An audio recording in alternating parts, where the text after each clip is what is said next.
Olá, galerinha do sétimo ano, aqui é o professor Adelson. Eu estou aqui com vocês para mais uma aula. Espero que todos estejam bem. Quero pedir a vocês que anotem todas as dúvidas que vocês estiverem para no nosso retorno nós estarmos sanando todas essas dúvidas. Galerinha, hoje nós vamos estar falando sobre expansão marítima, tá? Ou expansão marítima comercial europeia. A expansão marítima ela está ligada ao processo de conquista dos países europeus. Porém, eu vou voltar um ponto antes e depois dar seguimento ao nosso estudo. Coloquei para vocês aqui antecedentes do processo expansionista. Nós vimos na aula passada as mudanças que ocorreram na economia europeia nos séculos 11, 12 e 13. Isso está lá na página 13. Então, com as técnicas agrícolas, com as novas técnicas agrícolas, nós tivemos o aumento da produção, desenvolveu-se um comércio que antes era no interior dos feudos, e esse comércio agora ele passa a ligar toda a Europa, tá? Ele ganha digamos que ele ganha grandes extensões. E a moeda ela também volta a circular com esse comércio. Nós vamos ter também o surgimento das cidades denominadas burgos. Tá? No interior desses burgos, dessas cidades medievais, surgiram novas formas de organização do trabalho promovidas pela burguesia. E qual era o objetivo dessas organizações? Tá? O objetivo era de dinamizar e regulamentar as diferentes atividades urbanas comerciais. Então, nesse sentido, destacaram-se as corporações de ofícios, tá? Que associavam os artesãos de uma mesma atividade ou categoria com o objetivo de regular a qualidade da produção, evitando concorrência entre os membros produtores. Dessa forma, as corporações também asseguravam a qualidade da produção, regulamentando o regime de trabalho no interior das oficinas e também ali, na verdade, colocando preços nessas mercadorias. Ok? Seguindo aí, nós vimos também a grave crise. Essa crise, tá? Nós vamos ter um período de profunda retração. E nós vimos a crise agrária. Essa crise ela está associada aos problemas climáticos que caracterizado por longos períodos de seca e que vai ser cortados também por intervalos de chuvas torrenciais. Isso, galera, vai comprometer importantes áreas produtoras. Nós vimos também a peste negra. A sociedade ela tornou-se vítima também da propagação da peste negra, que matou 1/3 da população. Hoje nós estamos vendo aí, passando por esse processo de pandemia, eu espero que isso passe logo, né? Mas vai passar. Então, essa sociedade aqui na Idade Média, eles também passaram por esse processo. Vimos também a Guerra dos 100 Anos, entre Inglaterra e França. Aonde que eu quero chegar com essa explicação? Isso tudo, tá, vai causar o desabastecimento do mercado, tá? Vai estimular o aumento dos preços.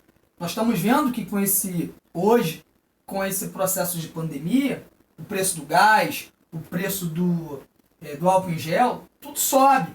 Não foi diferente nessa época aqui também. A retração da mão de obra, né, aumentou mais ainda a exploração e as exigências dos senhores feudais sobre os camponeses. Isso gera o quê? Guerras e rebeliões populares também. Seguindo, nós temos aí soluções para a crise feudal. É claro que as coisas não poderiam ficar daquela maneira. Então, alguma solução tinha que ter. Bom, eu coloquei aqui para vocês, ó, do ponto de vista econômico, teve início o processo de expansão marítima. Do ponto de vista político, a centralização do poder. Essa questão da centralização do poder, tá? Ela vai reprimir as revoltas, que nós vimos lá, as revoltas camponesas, que eu acabei de falar anteriormente, e vai assegurar a manutenção dos privilégios da nobreza. Nós já vimos isso lá nas primeiras aulas, a sociedade feudal, que a sociedade feudal, na verdade, ela vai ser inspirada, digamos assim, na sociedade celeste, e que Deus estabeleceu cada um ali dentro daquela sociedade. Então, cada um tinha a sua função nessa sociedade. Essa questão da centralização do poder, nós vamos ver em outro capítulo depois, tá? Mais na frente. Mas eu vou retornar à questão econômica, tá? Porque a questão econômica, ela visava conquistar novas terras. Não só terras, mas também novas fontes de metais preciosos. Então, possibilitar o quê? A retomada do crescimento comercial e ajudaria também a superar os problemas provocados pela instabilidade em relação à crise. Aos poucos, galera, todas as partes da Europa passaram a se comunicar por meio do comércio. Olha lá, a economia volta a crescer. Então, nesse mapa aí, nós estamos vendo algumas rotas comerciais. Então, esse comércio ele vai ligar lá a Ásia, a Europa, vários pontos da Europa. Então, aos poucos, aí, esse comércio ele vai retomando aí a sua vida normal. Porém, temos um outro fator que vai ajudar nesse comércio, que são as cruzadas. As cruzadas elas foram expedições de caráter militar e religioso para libertar Jerusalém dos muçulmanos. Tá? Só que eles não vão ter bom êxito lá. Tá? O bom êxito que eu estou falando, me referindo, é libertar Jerusalém dos muçulmanos. Porém, eles conseguiram reabrir as rotas comerciais entre a Europa e os impérios do Oriente, tá? Especialmente a partir dos portos europeus ali no Mediterrâneo. Isso era estimulado, digamos assim, pela alta lucratividade do comércio de especiarias. Tá? E aí eu trago aqui para vocês, tá, esses produtos orientais. Tá? Nós temos aqui a pimenta, nós temos a noz moscada, tá? As porcelanas, os tapetes. Então, o surgimento de uma nova classe social, tá? Que era a burguesia, por intermédio dos lucros, ela foi acumulando capital, ou seja, ela foi ampliando os seus negócios e também as suas riquezas, digamos assim. Tá? Seguindo aí, busca por um caminho marítimo. Então, pessoal, o que acontece aqui? Na verdade, no que eu falei para vocês, eles não conseguiram, nessas cruzadas, eles não conseguiram reconquistar Jerusalém, porém, eles vão assimilar algumas coisas dos povos orientais, que são exatamente esses produtos que eu falei para vocês. Então, na verdade, os produtos orientais, eles vão seduzir tanto os europeus que serviram de grande estímulo para os comerciantes partirem em busca dessas mercadorias para negociar, digamos assim, dentro da Europa. Mas para isso, eles vão ter que comercializar com os árabes. Tá? Os árabes, eles carregavam essas mercadorias da distante Ásia até um certo ponto do Mediterrâneo. Ali, os europeus eles pegavam essas mercadorias e passam a distribuir por toda a Europa. Então, conforme eu falei, as cidades italianas elas vão enriquecer comprando essas mercadorias e vendendo para o restante da Europa. Então, no mapazinho aí, ó, nós estamos vendo a rota. Então, os árabes, eles iam cá dessa parte oriental, trazia, essa aqui é a rota que eles faziam, tá? Trazia até ali o Mediterrâneo, aí os italianos pegavam as mercadorias ali e vendiam para toda a Europa. Bom, aí você pode perguntar assim, bom, mas os burgueses dos outros países, né, os outros europeus, né, a burguesia de outros países, de outros reinos, digamos assim, eles não quiseram entrar nesse negócio, já que era tão lucrativo. O que acontece é que as cidades comerciais italianas, elas tinham um acordo com os mercadores árabes. Os dois lados mantinham o monopólio do comércio, ali nessa região aí do Mediterrâneo que vocês estão vendo. Ou seja, o comércio de produtos orientais, ele era exclusivo deles. E os comerciantes de outros países não podiam participar. Os navios que tentassem furar esse monopólio, eles corriam o sério risco de ser capturados, a tripulação ser vendida como escravo, ou até mesmo sendo mortos. Então, pessoal, se a rota pelo Mediterrâneo era dominada por árabes e italianos, o que os outros europeus poderiam fazer para alcançar as Índias? Então, olha o que eu coloquei para vocês aí. Qual o caminho? Tá? Qual o caminho seguir? Então, uma boa ideia seria contornar a África, né? No caso de navio. Até porque nessa época não tinha avião. Então, fica impossível você pegar um avião para poder... Então, contornar a África aí conforme a imagem está mostrando aí. Tá? O problema é que esse mapa que eu estou mostrando para vocês aqui, ele é um mapa mais atual. Mas lá no século XV e XVI, os europeus eles não tinham nem ideia do que havia no sul da África. Mas eles precisavam descobrir um caminho marítimo para as Índias. Eu já falei para vocês, esse caminho seria contornar a África. Tá? Então, assim, de tudo que eu já falei aqui com vocês, nós podemos concluir que o maior impulso para a expansão marítima europeia, nos séculos XV e XVI, foi a necessidade de comercializar com o Oriente.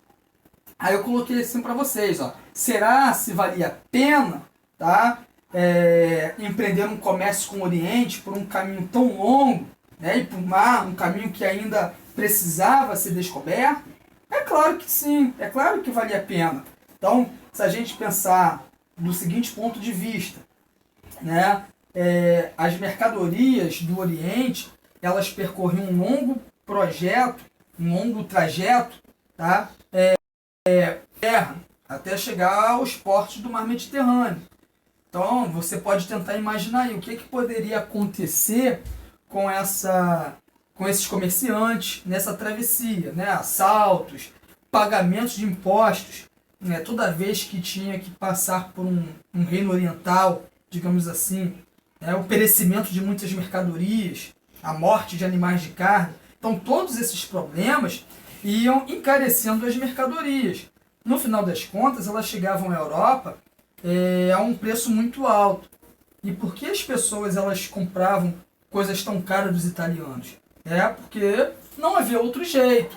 Então, o que eu falei para vocês, o que eu mostrei para vocês, os árabes e italianos, eles tinham monopólio desse comércio aí. Então, o caminho marítimo, ele apresentava vantagens. Os mercadores europeus, eles não enfrentariam assaltos, não teriam de pagar impostos nesse meio de percurso, não precisariam de nenhum animal de carga. Então, uma outra vantagem é que pela rota marítima, os comerciantes eles poderiam comprar diretamente na Ásia, sem precisar, no caso aqui, de intermediário dos árabes, como intermediário para esse comércio. Tá? A dificuldade toda se resumia em descobrir como navegar em segurança até as Índias. Então, houve assim um país europeu que se cobriu, digamos assim, de glórias para realizar essa façanha. Então, qual país? Exatamente esse aí mesmo, Portugal. Tá? Então, Portugal é que vai se lançar nesse empreendimento aí. Aí nós temos como título aí o pioneirismo português. Porque um país tão humildinho, digamos assim, como Portugal, ele foi o primeiro a se lançar na expansão marítima. Né? O que Portugal tinha que os outros países europeus ainda não tinham. Então, para começo de conversa aqui, os pescadores portugueses, eles já estavam acostumados a navegar para longe, em busca do bacalhau, a questão do óleo de baleia.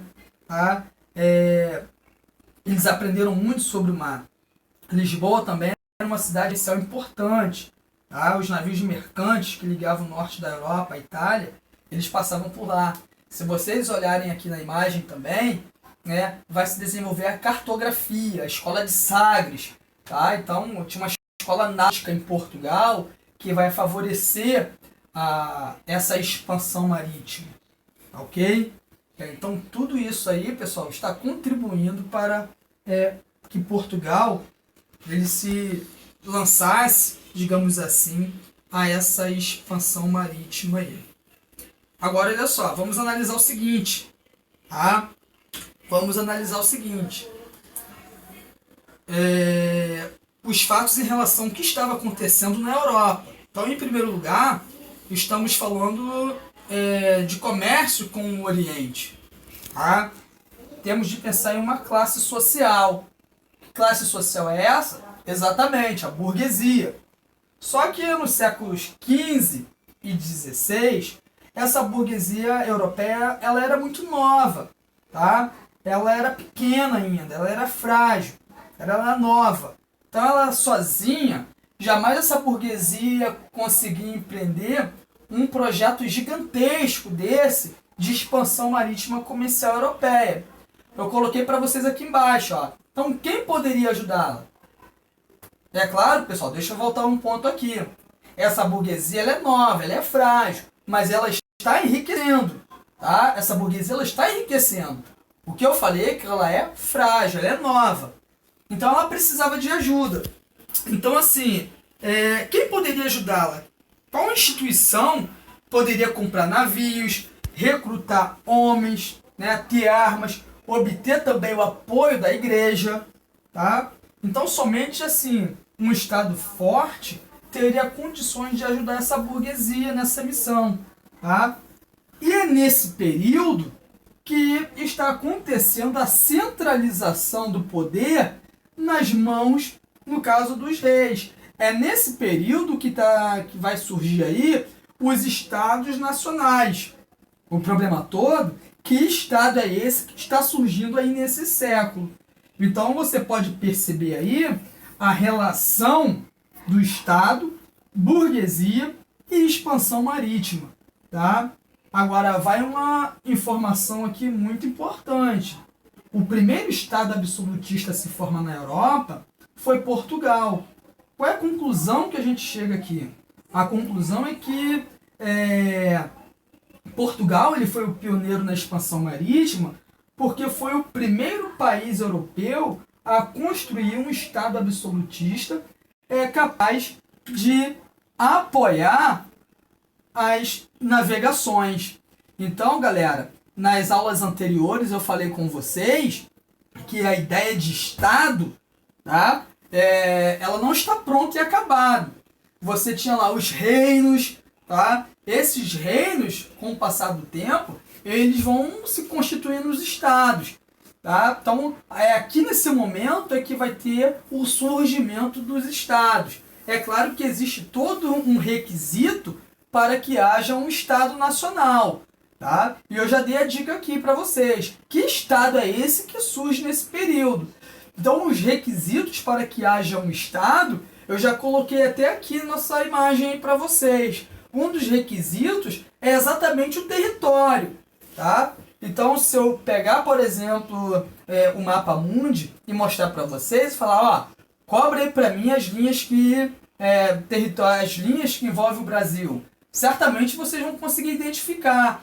Portugal, vocês vão identificar. Então, o primeiro pré-requisito que haja um Estado nacional é o território. Tá? Um outro requisito para que haja um Estado nacional é a questão do governo. E o governo centralizado. Ok? Então, eu não vou me estender muito nesse ponto, tá? Porque isso aqui vai ser um outro conteúdo de uma próxima aula. Mas eu já dei a dica para vocês que governo e território, tá? São requisitos para que haja um Estado nacional.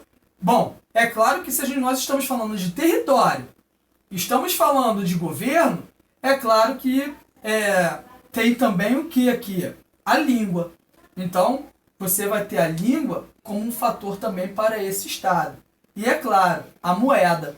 Então, se você perceber aqui, cada país, aí eu venho para os dias de hoje. cada estado nacional, ele tem o seu território, ele tem a sua língua, apesar de outros países também falarem o português, tá? Mas ele tem a sua língua. Cada estado nacional, ele tem a sua moeda. Bom, e aí, galera, tem o seu tipo de governo. Então nós vamos aí preenchendo os requisitos para que haja um estado nacional. É claro que isso nós vamos ver num outro conteúdo, em um outro capítulo, tá ok? Então fica essa dica para vocês, que na verdade Portugal ele foi o pioneiro, porque na verdade foi o primeiro a constituir um estado nacional, tá? Então fica essa dica para vocês. É claro, galera, que dentro desse contexto de expansão marítima comercial europeia, nós vamos ter também a chegada dos portugueses no Brasil, tá? Então aí é o chamado entre aspas, tá? Tô colocando entre aspas, tá, pessoal? Entre aspas, o descobrimento do Brasil. Vamos ter também lá a chegada dos espanhóis depois na América, enfim, dos ingleses. E aí nós vamos vendo isso aí aos poucos. Eu deixei uma atividade para vocês na plataforma. Tem uma atividade também que eu enviei para a escola. Vocês vão fazendo essas atividades, tá? E brevemente eu estarei corrigindo essas atividades. Nosso retorno, eu estarei olhando essas atividades para colocar no caderno de vocês, tá bom? Um forte abraço do professor Adelson, fico com Deus, tá? E anotem as dúvidas que vocês estiverem.